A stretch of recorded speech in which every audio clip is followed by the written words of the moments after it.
அனைத்துலக உயிரோடை தமிழ் IELC தமிழ் உயிரோடை தமிழில் அன்பர்களே அரசியல் களம்.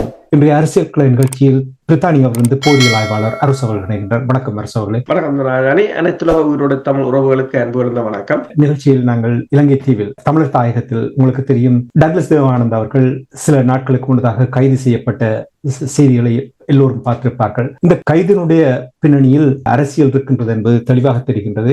ஆனால் தமிழர்களை பொறுத்த மட்டில் பலர் கூறுவார்கள் இந்த கைது எப்பயோ நடந்திருக்க வேண்டும் என்றால் அவர்கள் செய்த அட்டூழியங்கள்.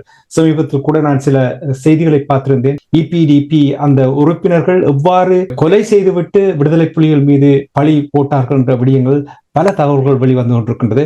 ஆனால் இங்கே டக்ளஸ் தேவானந்தா அவர்கள் உலக பாதாள குழுவுக்கும் அவர்களுக்கும் இடையில் உள்ள தொடர்பினால் தான் இந்த கைது நடைபெற்றது என்ற செய்திகளையும் நான் பார்த்திருந்தேன். நீங்கள் கூறுங்கள், என்ன காரணத்துக்காக இவர் இந்த கைது, இந்த கைதினுடைய பின்னணி என்ன என்றதை கூறுங்கள். உண்மைதான். ஏனென்று சொன்னால் டாக்டர் தேவானந்தாவின் கைதை பொறுத்தவரையில் இந்த பாதாள உலக குழுவான மதுருங்கா மகேஷ் என்று கூறுவது அவருக்கு தனது கைத்துப்பாக்கியை கொடுத்ததாக கூறப்பட்டிருந்தாலும் இதன் பின்னணியில் மிகப்பெரிய ஒரு பூகோள அரசியல் நிலை இருப்பது தெளிவாக தெரிகின்றது. இது எங்கு ஆரம்பித்தது என்று சொன்னால், இப்ப இந்தியாவுக்கு, அதாவது அமெரிக்காவுடனான இலங்கையின் உறவுகள் வலுப்பட்டு கொண்டு வருகின்றது. அமெரிக்காவின் விமானங்கள் பலாலியில் தரையிறங்கியது. அதற்கு பின்னர் இந்த மீனவர் போராட்டம் ஒன்று ஒழுங்குபடுத்தப்பட்டிருந்தது. மீனவர் போராட்டத்தில் இந்திய துணை தூதரகத்தை அகற்றுவதாக ஒரு குரல் ஒலித்திருந்தது. அந்த குரல் ஒலித்த பிற்பாடு அங்கு EPDP கட்சியினர் அடுத்த நாளே அங்கு கூட்டமாக சென்று மன்னிப்பு கோரியிருந்தார்கள். அது மட்டுமல்லாது EPDP கட்சியினால் வழிநடத்தப்பட்ட 4 மீனவர் சங்க தலைவர்களும் மன்னிப்பு கேட்டிருந்தார்கள். இதுதான் இலங்கை இந்த முதலாவது ஒரு குண்டாக இருக்கலாம். என்றால் யார் யார் இந்தியாவுடன் நிற்கிறார்கள் என்பதை அறிவதற்காக போடப்பட்ட ஒரு வேலையாகத்தான் இருக்கலாம். இப்ப என்னென்று சொன்னால், உங்களுக்கு தெரியும், அண்மையில் ஜெய்சங்கர் வந்திருந்தார். ஜெய்சங்கர் வரும்போது முதலில் என்ன சொன்னார்கள் என்று சொன்னால், சீனாவின் 3வது மட்ட தலைவர் ஒருவர் அவசரமாக வருகிறார் என்றுதான் போடப்பட்டிருந்தது. அவர் சீனாவின் அரசு தலைவர், பிரதமருக்கு அடுத்த நிலை. அவர் வருவதாக கூறப்பட்டிருந்த போது அவருக்கு முன்னதாகவே இந்தியா ஜெய்சங்கரை அனுப்பியிருந்தது. ஜெய்சங்கர் அங்கு வெளிவார அமைச்சராக வரவில்லை, நரேந்திர மோடியின் சிறப்பு தூதுவர், அதற்கும் மேலாகத்தான் வந்தார். அப்ப திடீரென்றுதான் ஒரு தொலைபேசி அழைப்பு வந்ததாக கூறப்படுகிறது. அனுரா குமார திசாநாயக்க ஜெய்சங்கர் வராரு, இவங்களுக்கு தெரியாது. அதற்கு பிறகுதான் ஓடி பிடிச்சு அனுரா குமார திசாநாயக்க ஷெடியூல்களை பார்த்து, டயரியை பார்த்து நேரங்களை எல்லாம் ஒதுக்கி இருந்தார்கள். அப்ப திடீரென்று வந்திறங்கியவர் $450 மில்லியன் வந்திறங்கினார். இவர் வந்திறங்கியது சீனாவின் 3ஆம் நிலை தலைவர் வரவை மழுங்கடிப்பதற்காகத்தான். ஆனால் சீனா என்ன செய்தது என்று சொன்னால், என்றால் அதற்கு பிறகு சீனாவின் உயர்மட்ட தூதுக்குழு ஜெய்சங்கர் இங்கு இருந்து சென்ற போது சீனாவின் கம்யூனிஸ்ட் கட்சியின் 20வது மத்திய குழுவின் உறுப்பினரும் ஜிசாங் தன்னாட்சி பிராந்தியத்தின் CCP குழுவின் செயலாளருமான வாங் ஜுன்செங் தலைமையிலான சீன மக்கள் குடியரசின் உயர்மட்ட குழு ஒன்று அங்க வந்திருந்தது. அவங்க சங்கரிலா கொட்டையில ஒரு கூட்டத்தை வைத்திருந்தார்கள். அதில் பலரை அழைத்திருந்தார்கள். அப்போது ஒரு ஊடகவியலாளர் கேட்ட கேள்வி என்னென்று சொன்னால், உங்கள்கிட்ட 3ஆம் நிலை தலைவர் வருவதாக கூறியிருந்தார்கள், ஆனால் ஏன் கீழ்மட்ட தலைவர் இப்போது வந்திருக்கிறார்? இப்ப அவங்க சொன்னாங்க, மீடியா செய்திதான் கூறுறவரையே நாங்கள் அப்படி கூறவில்லையே. அப்ப இவர் சொன்னார்கள், அதை நம்பித்தானே ஜெய்சங்கர் வந்தார் என்ற. இப்ப அதில் சீன தூதுவர் சிரிச்சு விட்டு சொன்னாராம், இந்தியாவின் புலனாய்வுத்துறை சமூக வலைத்தளங்களை நம்பித்தானே இருக்கிறது என்று. அதில் சென்றவர் சொன்னார், அந்த டின்னரில் இருந்தவர் சொன்னார், இப்படித்தான் அங்கு பேசிக் கொண்டிருந்தார்கள் என்று சொல்லி. இப்ப என்ன பிரச்சனை என்று சொன்னால், இப்போது இந்த ஜெய்சங்கரால் கொடுக்கப்பட்ட இந்த 450 மில்லியனும் கூட இலங்கைக்கு இப்போதைக்கு கிடைக்காது என்ற ஒரு நிலையாகத்தான் இருப்பதாகவும் கூறியிருந்தார். அப்ப இதில் நான் வருகிறேன், டாக்டர்ஸ் கதை இங்கு வருகிறது. அப்ப ஜெய்சங்கர் வந்த போது இப்ப கொழும்பிலிருந்து வெளிவருகின்ற பத்திரிகைகள் ஒன்றை கூறியிருந்தது, தமிழ் கட்சிகள் போய் புலனாய்வுத்துறை அறிக்கையை கொடுத்திருக்கிறார்கள். அதாவது மன்னார்ல 40 பாகிஸ்தானியர்கள் இருப்பதாகவும், சீனாவும் பாகிஸ்தானும் வந்து வடக்கு கிழக்கு மன்னார் மற்ற தீவு பகுதிகளில் ஊடுருவி இருப்பதாகவும் கூறியிருக்கிறார்கள். இப்போது கொழும்பு வட்டாரங்கள் கேட்கின்றது, இது இலங்கையின் இறையாண்மை தொடர்பான பிரச்சனை, இதனை தமிழ் குழுக்களுக்கு இந்த அறிக்கையை தயாரித்து கொடுத்தவர்கள் யார் என்ற ஒரு கேள்வி. அடுத்ததாக அவங்க போட்டிருக்கிறார்கள், தமிழர்களின் பிரச்சனை தொடர்பாக பேசாது இந்தியாவின் புலனாய்வு துறையாக இவர்கள் ஏன் செயற்பட்டார்கள்? அது நான் அந்த ஆங்கில பத்திரிகை அந்த கேள்வியை எழுப்பி இருக்கிறது. தமிழர்கள் பிரச்சனை ஒன்றும் அங்கு பேசப்படவில்லை. பழமையாக நீங்கள் கேட்பீர்கள், கேட்கும் பொழுது விமர்சனங்கள் வரும். ஆனால் இப்பொழுது நீங்கள் கூறுவது தெற்கிலங்கையில் இருக்கின்ற ஆங்கில பத்திரிகை கேட்டிருக்கிறார், உங்கள் சார்பாக கேட்டிருப்பது போல் தெரிகிறது. கூறுங்கள். சத்தியமா கடந்த வாரம் நாங்கள் இதை கதைச்சது, அது நாங்கள் கதைச்சது அப்படியே சண்டே டைம்ஸ் போட்டிருக்கிறோம். நாங்கள் என்ன கேட்டோமோ, ஏன் தமிழற்ற அதே கேள்வியை அவனும் கேட்டிருக்கிறான். நீங்கள் போய் இதை கதைத்திருக்கிறேன். அப்போ இப்ப என்னன்னா, இலங்கைக்கு இப்போது ஒரு பயம் இருக்கின்றது, தனது ஆட்சியை எந்த முறையால் கவுக்கலாம். இப்ப இந்தியா ஒரு நடவடிக்கையை மேற்கொள்ளுமாக இருந்தால் அது இந்த ஒட்டுக்குழுக்களை வைத்துத்தான் செய்வார்கள். 1988 ஆண்டு புலட்டின் ஊடாக மாலதீவில் ஒரு புரட்சியை ஏற்படுத்தினார்கள். 2019 ஆண்டு பிள்ளையான் குழுவை பயன்படுத்தி கோத்தபாயாவை ஆட்சிக்கு கொண்டு வந்தார்கள். அப்ப இந்தியா இந்த ஒட்டுக்குழுக்களை தான் பயன்படுத்துகிறது என்று அவர்களுக்கு தெரியும். ஆனால் ஒரு தடவை பயன்படுத்திய ஒட்டுக்குழுவை அவர்கள் பயன்படுத்துவதில்லை. இனி டக்ளஸை பயன்படுத்தலாம் என்று சொன்னால், இப்போது அவர் தான் ஒரு மறுசீரமைப்பை தனது கட்சிக்கு செய்து கொண்டிருக்கிறார். ஓடோடி போய் இந்திய தூதரகத்தில் அந்த மீனவர் போராட்டத்தில் இந்திய தூதரகத்தை அகற்ற வேண்டும் என்றது முதலில் ஓடிப்போய் சென்று சந்தித்த கட்சியின் டக்ளஸ் என்ற கட்சி. 4 பேர் அங்கு இந்திய தூதரிடம் பணத்தையும் எடுத்து போட்டிருக்கிறார்கள். எனவேதான் உங்களுக்கு தெரியும், இந்த துப்பாக்கி விவகாரம் 2019 ஆண்டே சிஐடி கண்டுபிடித்து விட்டது. அன்றுகுமார திசாநாயக்கா பதவிக்கு வந்து 1 வருடம் ஆகிவிட்டது. 1 வருடத்துக்கு பிறகு அதை தூக்கினார்கள் என்று சொன்னால், அது இது இதற்கும் மற்றது ஓவர் கான்பிடன்ட் என்று சொல்கிறார். முதலில் விசாரணைக்கு வருமாறு அழைத்திருந்தார்கள், இவர் போகவில்லை, தனக்கு மருத்துவ காரணங்களை காட்டி. அதற்கு பிறகு அழைத்த போதும் இவர் சும்மா போய் ஒரு தவணை கேட்டு விட்டு வருவதற்குத்தான் போனார். அதுக்குள்ள காதுக்குள் இயர்போனையும் ஹெட்போனையும் மாட்டிக்கொண்டு பாட்டும் கேட்டுக்கொண்டு போயிருக்கிறார். ஆனால் அவங்க ரெடியாக இவர் அப்படியே தூக்கி ஜெயிலுக்கு போடுறதுக்கு தயாராக இருந்திருக்கிறார்கள். இவர்களுக்கு அந்த புலனாய்வுத்துறை அறிக்கையும் இல்லை. அவங்க என்ன நோக்கத்தில் இருக்கிறார்கள். ஆனால் இப்போது 9ஆம் தேதி வரையிலும் விளக்கமறியல் கொடுத்தாலும் ரணில் தலைமையிலான ஒரு குழு ஒன்று அவசரமாக கூடியிருக்கிறது, டக்ளஸை எவ்வாறு வெளியில் எடுப்பது. அதன் பின்னணியில் இந்தியா இருப்பதாக கூறப்படுகிறது. அப்ப இந்த அழுத்தங்களுக்கு ஜேவிபிக்கும் கொஞ்சம் அழுத்தம் இருப்பதால் இப்போதைக்கு டக்ளஸ் மீது பிடிஏ போன்ற தீவிர இதுகளை போடாமல் ஒரு சாதாரண வழக்கினூடாக முதலில் அவரை ஒரு பெயில் வழங்குவதற்கு என்பிபியும் சாதகமான முடிவை எடுக்கலாம் என்று உள்ளக தகவல்கள் கூறுகின்றன. இன்னும் தெரியவில்லை. ஏனென்றால் இவர்கள் ரணில் தலைமையிலான பலர், நாமல் ரணில் தலைமையிலான பெருமளவான அரசியல் கட்சிகள் சுமந்திரனையும் தொடர்பு கொண்டதாகவும், அதே நேரம் தமிழரசு கட்சியின் CVK சிவஞானத்தையும் தொடர்பு கொண்டதாகவும் அவர்களும் இதுக்கு, ஆனால் சுமந்திரன் இதற்குள் வரவில்லை. ஏனென்றால் தமிழரசு கட்சியில் மிகப்பெரிய ஒரு பிரச்சனை வரும் என்பதால், வேணுமென்றால் நான் வேறு லோயர் மேலே தருகிறேன், நான் இந்த வழக்கை நான் எடுக்கப் போவதில்லை என்று கூறியதாகவும் கூறப்படுகிறது. ஆனால் இந்த ரணில் விக்ரமசிங்கா, நாமல் ராஜபக்சா போன்ற குழுவினரின் இந்த அழுத்தம் காரணமாக சில சமயங்களில் அவர் விடுவிக்கப்படலாம் என்று கூறப்படுகின்றது. ஆனால் விடுவிக்கப்பட்டாலும் இலங்கையின் அந்த பிடிக்கில் தான் இருப்பார் என்று சொன்னால் அதுக்கு ஏற்ற மாதிரியான ஆதாரங்களை அவர்கள் சேகரித்து விட்டார்.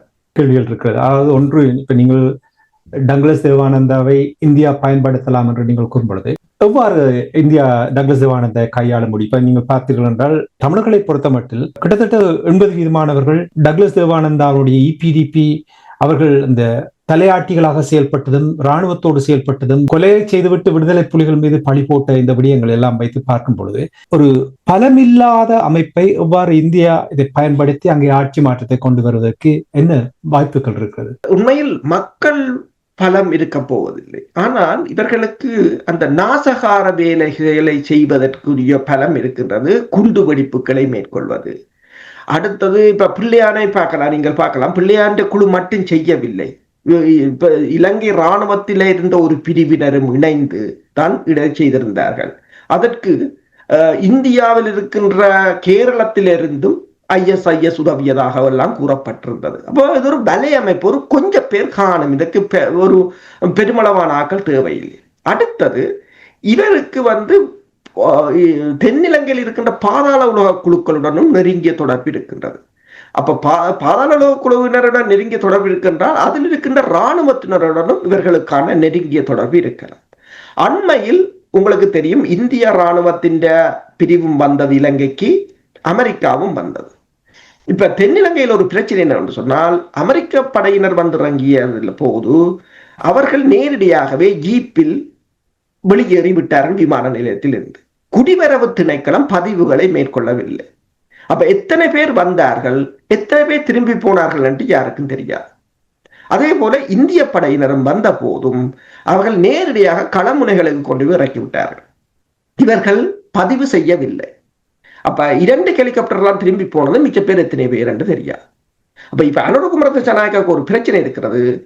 இந்திய புலனாய்வுத்துறையினர் உள்ளுக்கு இருக்கலாம், ஆனால் அவர்கள் நேரடியாக தாக்குதலில் ஈடுபட மாட்டார்கள். அவர்கள் பிளானிங், ஸ்ட்ராட்டஜிஸ், பிளானிங், எக்ஸிக்யூட் பண்றது, அதுகளைத்தான் வடிவமைப்பார்கள். ஆயுதங்களை கொண்டு வருவது, கொடுப்பது.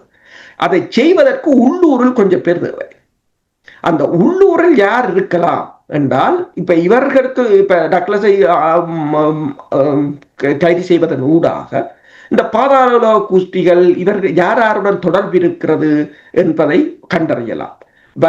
அனுரகுமார திசாநாயக்காவுக்கு என்ன பிரச்சனை, அவர் வந்தது ஏனென்றால் புதிதாக வந்த அரசு, இராணுவத்தை கூட அவர் நம்பவில்லை. உங்களுக்கு தெரியும், அண்மையில் அவர் யாழ்ப்பாணம் சென்ற போது ஆணரவு முகாமுக்கு கூட அறிவிக்கவில்லை. கிளிநொச்சி தாண்டிய பிறகுதான் ஆணரவுக்கு சொன்னாங்க பிரசிடன்ட் கிராஸ் பண்ண போகிறார் என்று சொல்லி அவர்களுக்கு இராணுவத்தை கூட நம்ப முடியாது. ஏன்னா UNP இராணுவம், மஹிந்த கோத்தபாயாண்ட படையணி, கஜபா ரெஜிமெண்ட் கோத்தபாயாண்ட படையணி, சிங்க ரெஜிமெண்ட் சரத் பொன்சேகாவுக்கு ஆதரவானது. அது பல ஆண்டுகளாக வளர்க்கப்பட்டது. அப்ப அதற்குள் இனி இவர்களின் ஆக்களை புகுத்தும் வரையிலும் நம்ப முடியாது. என்றால் இதுகளைத்தான் கய பண்ணுவாங்க. இப்ப நாங்கள் முதல் கலைக்கும் போது கழிச்சோம், பங்களாதேசில் பிரதமரை சுட்டுக் கொண்டது இராணுவம். அப்படி அதுக்கு முதல் சுட்டுக் கொண்டதும் இராணுவம். அப்ப இராணுவத்தை வைத்துத்தான் இதை செய்வார்கள். அவர் என்றால் ஆயுத பயிற்சி பெற்றவர்கள் தான் இதுக்கு தேவை. புதிதாக ஒருத்தரை பயிற்சி பெற்று கொண்டு வர மாட்டார்கள். இப்ப டக்ளஸ் போன்றவர்கள் ஏற்கனவே பயிற்சி பெற்றவர்கள், அங்கு இருப்பவர்கள், களநிலைமை தெரிந்தவர்கள், உள்ளூர தொடர்புகளை வளர்த்து கொண்டிருப்பவர்கள். அப்ப இவர்களை இந்த புலனாய்வுத்துறையினை பயன்படுத்துவது இலகுவான. எனவேதான் இலங்கை அரசு தன்னை பாதுகாப்பதற்கு, ஏனென்றால் இப்போ ஒரு இறுகி கொண்டு வர, இப்ப சோமாலிலாந்து மாதிரி கிட்டத்தட்ட இலங்கையின் நிலைமையும் இறுகி கொண்டு வருகிறது. அப்ப ஒரு பூகோள அரசியல் நெருக்கடிக்கு நிற்கும் போது இவ்வாறான தனக்கு யார் எதிராக வருவார்கள் என்பதை அவர்கள் கணித்து அகற்றுகிறார்கள். நீங்கள் இந்த பேராசிரியர் ஜெய்சங்கர் அவர்கள் மோடி அவர்களுடைய ஒரு சிறப்பு தூதுவராக வந்தார். வரும்பொழுது அவர் 450 மில்லியனோடு வந்திருந்தார். இந்த தித்வா புயலினால் ஏற்பட்ட அனர்த்தத்துக்கு உதவி வழங்குவதற்காக வந்திருந்தார் என்ற விடயங்களை நீங்கள் கூறும்பொழுது தமிழ் கட்சிகளை சந்தித்திருக்கிறார். நீங்கள் கூறியது சரி. அதாவது அந்த நாட்டில் அனர்த்தம் நடந்திருக்கிறது, தமிழர் தாயத்தில் அனர்த்தம் நடந்திருக்கின்றது, அந்த விடயங்களை பேசாமல் வேறு விடயங்களை பேசினார்கள் என்று நீங்கள் கடந்த வாரம் கூட கூறினீர்கள். அப்பொழுது குறிப்பாக மீனவர்கள் விவகாரத்தை தன்னும் கேட்டிருக்கலாமே.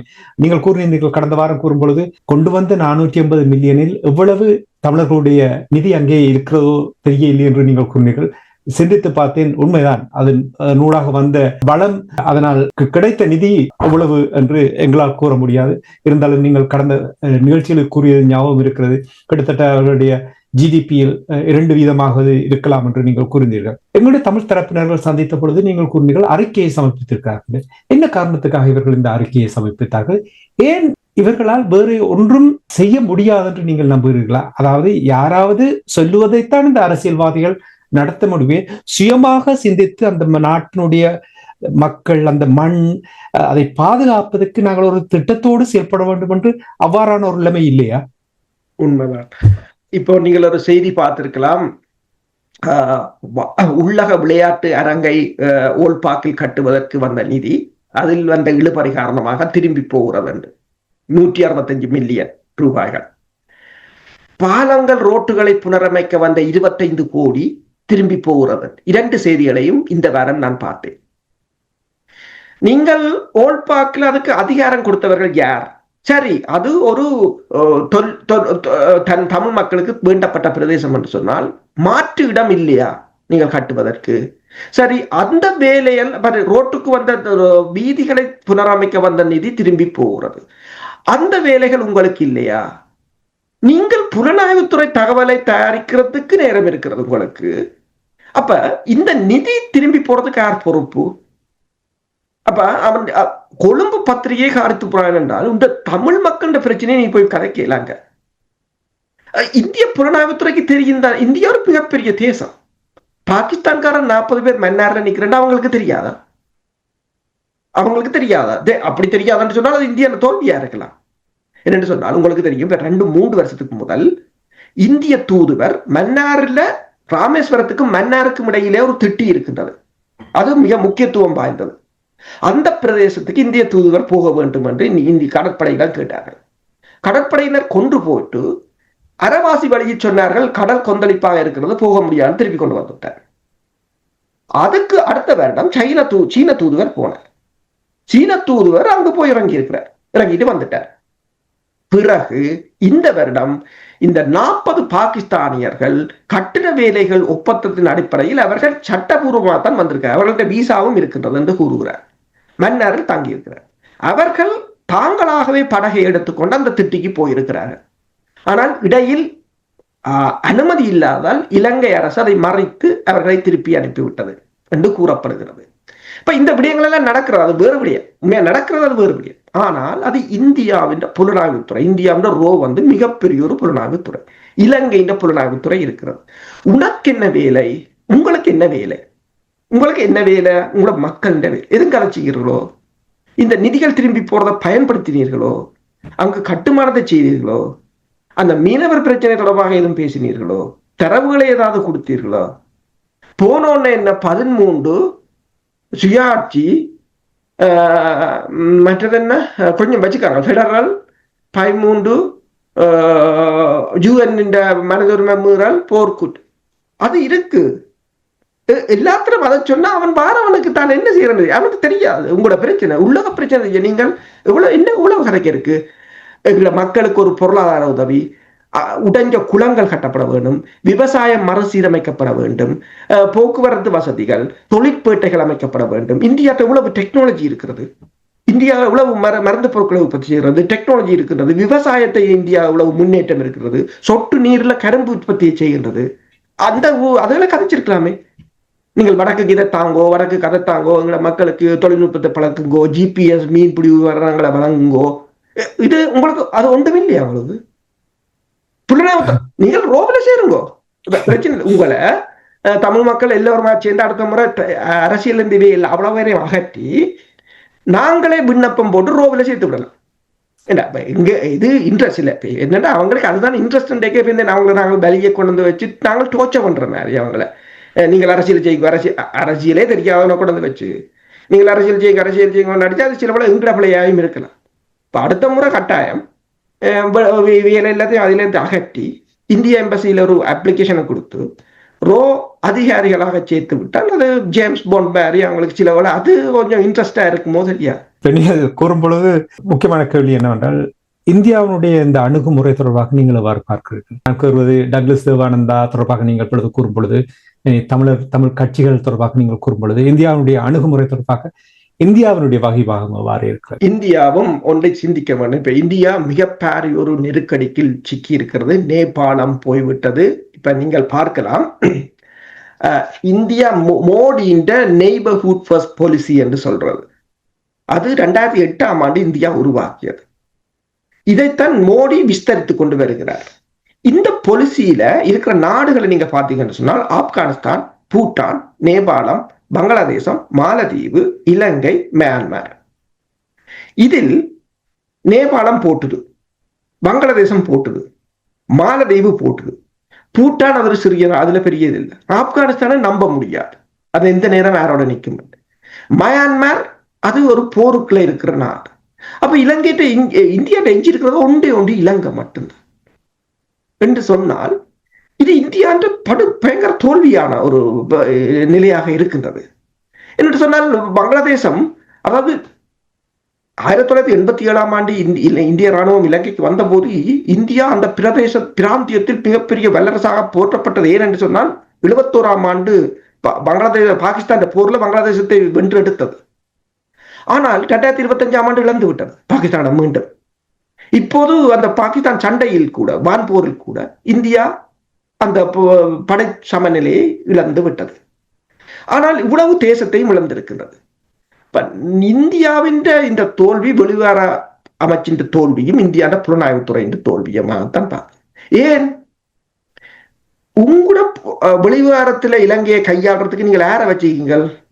பாலியல் குற்றவாளிகள், ட்ரக்ஸ் கடத்துறவர்கள், சாராய கடை வியாபாரிகள், தண்டை இனத்துக்கே வஞ்சகஞ்சு, இவங்கள நீங்கள் உங்களோட புலனாய்வுத்துறையாயும் உங்களோட வெளிவிவகாரத்தை வடிவமைப்பு வச்சிருந்தால் என்னென்று உருப்படுறது? என்னென்று சொன்னால் சிலர்களை பயன்படுத்தலாம், ஆனால் கேரியோவர் பண்ண முடியாது.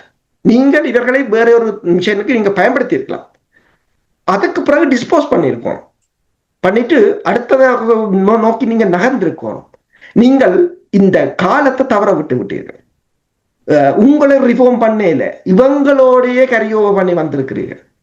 அவங்க அந்த நேரம் உதவி செய்திருக்கலாம். ஏனென்று இயக்கத்தை அழிக்கிறதுக்கு, தண்டை இனத்தை கொல்றதுக்கு, உங்களுக்கு அந்த போரை வெல்றதுக்கு உதவி செய்யலாம். அதுக்கு பிறகு அவங்கள் உதவி பயன்பட போவதில்லை என்னும் இப்ப கெரில்லா தாக்குதல் ஒன்று சொல்வார்கள். ஒரு தாக்குதலுக்கு நீங்கள் ஒரு மிகப்பெரிய ஆயுதங்களை தயாரித்தால், இப்ப ஹெலிகாப்டருடைய ஒரு தாக்குதல், ஆனால் அதை கரியோ பண்ண முடியாது. ஏனென்றால் அது பெரிய இழப்புகளை ஏற்படுத்தும். அந்த தாக்குதல் முடியாது, அழிச்சு விடுவாங்க. அதை இவ்வளவு காசு கொடுத்து உருவாக்கினாலும் அதை அழிச்சிடுவாங்க. இப்ப ஏவிபியை பொறுத்தவரையில கெரில்லா போருக்குள் இருந்தவர்கள். கெரில்லா போர் என்றால் என்ன? தலைவர்ல இருந்து கடனில ஊழியர் வரையும் மறைஞ்சிருந்து வாழ்றது. அப்ப இரகசியம் பேன்றதுதான் அவங்கள்ட்ட முக்கிய நோக்கம், அல்லது எல்லாரும் அழிஞ்சு போகும்.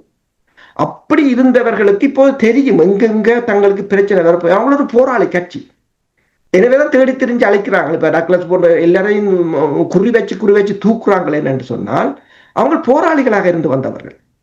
அவர்களுக்கு தெரியும் தங்களுக்கு என்னென்ன ஆபத்து வரப்போகிறதுன்றது அவர்களுக்கு ஓரளவு ஊகிக்கக்கூடிய இருக்கு. ஆனா இந்தியா அதை இழந்து விட்டது. இப்ப நிறைவாக நான் ஒரு நிகழ்ச்சி ஒன்று பார்த்திருந்தேன்.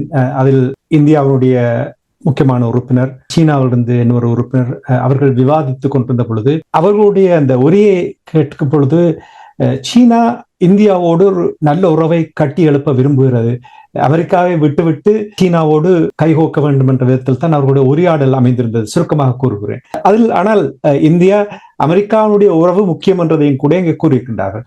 நீங்கள் இந்த அயல் நாடுகளுடைய இந்தியாவுடைய நிலைப்பாடுகள் தொடர்பாக கூறும் பொழுது இப்பொழுது இருக்கின்ற இந்த சூழல் இந்தியாவுக்கு எவ்வளவு பின்னடைவை ஏற்படுத்தும் என்று நீங்கள் நம்புகிறீர்கள்? உண்மைதான். இப்போது இருக்கிற சூழல் இந்தியாவுக்கு பொருளாதார ரீதியாகவும் அமெரிக்காவுடன் ஒரு மிகப்பெரிய ஒரு விரிசல். சீனாவுடன் இந்தியா பொருளாதாரத்தை வலுப்படுத்த முற்பட்டாலும் சீனாவுக்கு கொடுப்பதற்கு இந்தியாவிடம் எதுவும் இல்லை. ஏனென்றால் இந்தியாவில் உற்பத்தி செய்கிற பொருட்கள் அத்தனையும் சீனாவும் உற்பத்தி செய்கிறது, யுனிக்காக இல்லை. இப்ப நீங்கள் பேஸ்புக்ல அல்லது மைக்ரோசாப்ட்ல தலைவர்களாக இருக்கலாம் அமெரிக்காவில், அது வேற கம்பெனிக்கு தலைவர்களாக இருக்கிறீர்கள், உங்களோட சொந்த ப்ராடக்ட் இல்லை, நீங்கள் அதை ஏற்றுமதி செய்ய முடியாது. நீங்கள் அவன்கிட்ட வேலை செய்கிறீர்கள். ஒரு ஒரு இனோவேஷன், ஒரு பொருளை நீங்கள் சுயமாக டிஸ்கவர் பண்ணி உற்பத்தி செய்வதற்கும் ஒருவரிடம் வேலை செய்வதற்கும் நிறைய வேறுபாடுகள் இருக்கின்றன. அப்ப இந்த நிலையில சீனாவுடன் பொருளாதார ரீதியாக போட்டி போட முடியாது. ஆனால் அமெரிக்காவுடன் இப்போது ஏற்பட்ட முருகல் நிலையும் இந்தியாவின் பொருளாதாரத்துக்கான மிகப்பெரிய வீழ்ச்சியாக இருக்கின்றது. ஆனால் ஒன்றுதான் இந்தியா செய்யலாம், ஆனால் அதற்கு இந்தியா தனக்குரிய மாற்றத்தை கொண்டு வர வேண்டும். இப்ப அமெரிக்கா சூப்பர் பவராக இருந்த போது ஐரோப்பிய ஒன்றியம் அமெரிக்காவுடன் இணைந்து இயங்கியது. ஐரோப்பிய ஒன்றியம் தன்னை சூப்பர் பவராக காட்டிக்கொள்ளவில்லை. இரண்டு ஐரோப்பிய ஒன்றியத்தை தெரியும் தன் நிலைமை என்ன, தான் யாரை சார்ந்திருந்தால் தப்பி பிழைக்கலாம். இப்ப இந்தியா தான் ஒரு சூப்பர் பவர் என்றதை கைவிட்டு இந்த ஆசிய சூப்பர் பவருடன் இணைந்து ஒரு அலையன்ஸாக, அதைத்தான் ரஷ்யா புட்டின் வந்த போதும் அதைத்தான் அவர் மென்ஷன் பண்ண வந்திருந்தார். என்னன்னு சொன்னால் இந்த கூட்டணிக்குள் நீங்கள் சேரலாமே தவிர தனியாக சூப்பர் பவராக நிற்க முடியாது. ஏனென்று சொன்னால் அந்த வல்லமையை இழந்து விட்டார்கள். சீனாவை பொறுத்தவரையில் அவங்க சைலண்ட் கில்லர் என்று சொல்றது, அவங்க பேச மாட்டான், மெல்ல மெல்ல செய்து கொண்டு வருவாங்க. இப்ப பாக்க 3ஆம் நில தலைவர் வருவார் என்று சொல்லி போட்டு அவன் கடலில் ஓடியவை நீங்கள் ஓடி வந்து 450 மில்லியனை கொடுத்துட்டு நிக்கிறீங்க என்றால் புலனாய்வுத்துறையின் தோல்வியாகத்தான் இருக்கிறார். முன்னர் ஒரு கால இப்ப இலங்கையின் புலனாய்வுத்துறை எவ்வாறு வெற்றி பெற்றது என்று சொன்னால், இப்போது இலங்கையின் புலனாய்வுத்துறையின் இன்புட்டாக அமெரிக்காவும் சீனாவும் இருக்கிறது. இந்தியாண்ட புலனாய்வுத்துறைக்கு அமெரிக்கா வழங்குகிற தகவல்களை நிறுத்திவிட்டது. அதுவும் ஒரு பெரிய ஒரு பின்னடைவாகத்தான் இருக்கு. சீனாவுடைய அவர்களுடைய திறமையை செயல் வடிவில் அவதானிக்கக்கூடிய இருக்கின்றது என்று நீங்கள் கூறுகிறீர்கள். ஏனையவர்கள் வாய்ப்பேச்சில் தான் இருக்கின்றதை நீங்கள் கூறுவது போல் எனக்கு தெரிகிறது. சரி, நாங்கள் இத்தோடு இன்றைய இந்த நிகழ்ச்சியை இன்று கொண்டுகிறோம். மீண்டும் இன்னும் ஒரு நிகழ்ச்சியில் இருப்போம். அதுவரைக்கும் நன்றி, வணக்கம் அரசு அவர்களே. நன்றி, வணக்கம்.